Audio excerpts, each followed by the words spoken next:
For the last 3 years, the small town of Pittsfield, Vermont, has been host to a most unconventional competition.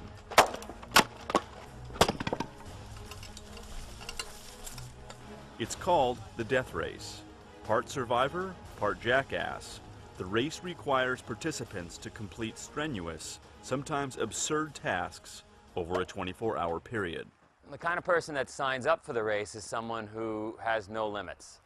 They're just basically a lunatic.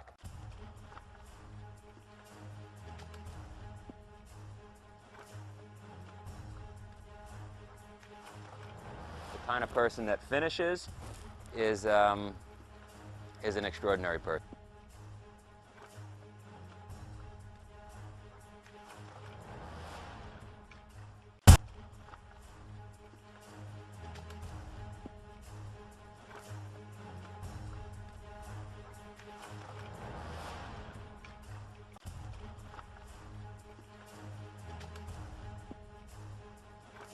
Here with Rick Weiss, who you saw in the Chronicle Express a while back, and he's in the Spartan Death Race, and I was interested in it. I'm sure you might be, so I'm here talking to Rick, and we're going to ask him some questions.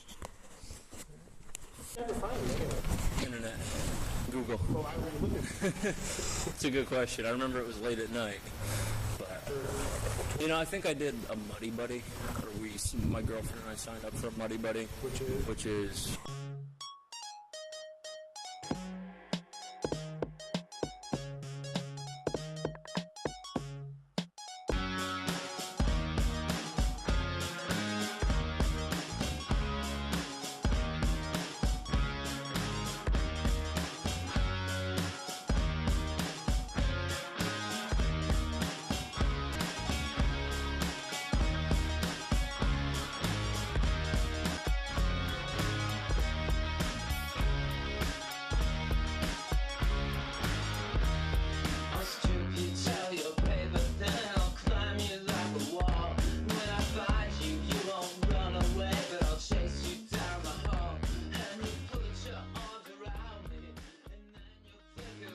a partner run and bike through an obstacle course. So one person starts on the bike, the other person starts running. You get to a checkpoint, like a balance beam or something, you switch off. So you just keep... Tag team? Yeah, you tag team, you piggyback. How far is that? 4 or 5 miles. So it was a good entry, but You decided you wanted more. Were you still lifting heavy then? no, I was at the boot camp doing a lot more functional.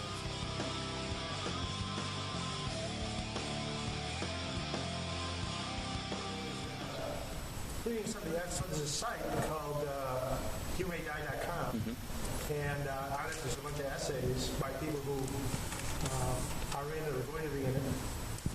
And a lot of the essays talk about finding out limits of themselves or improving themselves. What do you think about that, sort of those two camps? Where are you?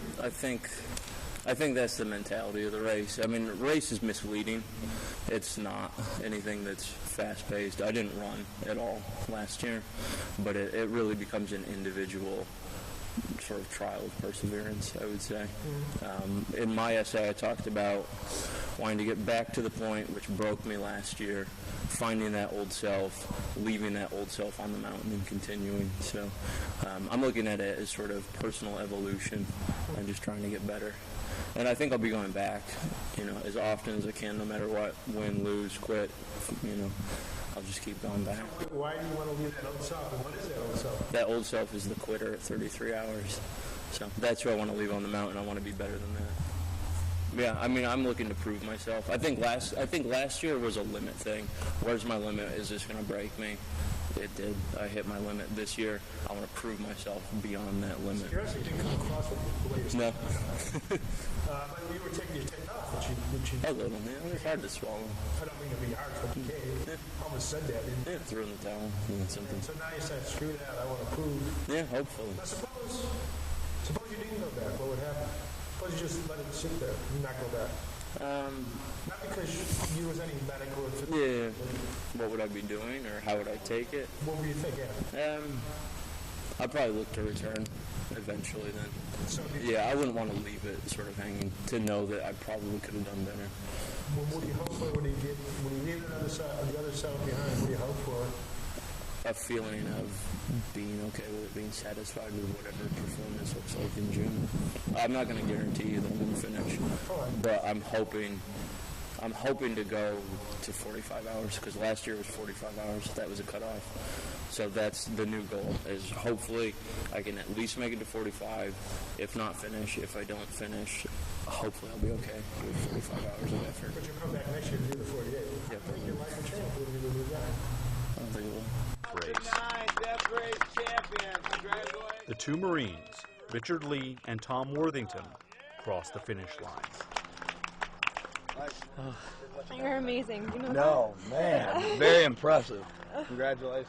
I think it was just very fitting that, you know, Marines both from the UK and the US finished first. So, shows who's the best. And he caught me up about halfway down the mountain. And we just looked at each other and we're like, well, we can do this one way, we can sprint, we have a real race, or we can do it with dignity and pride. And we were both worried about injury because I didn't want to sprint down the mountain because I wasn't going to give up and he wasn't going to give up.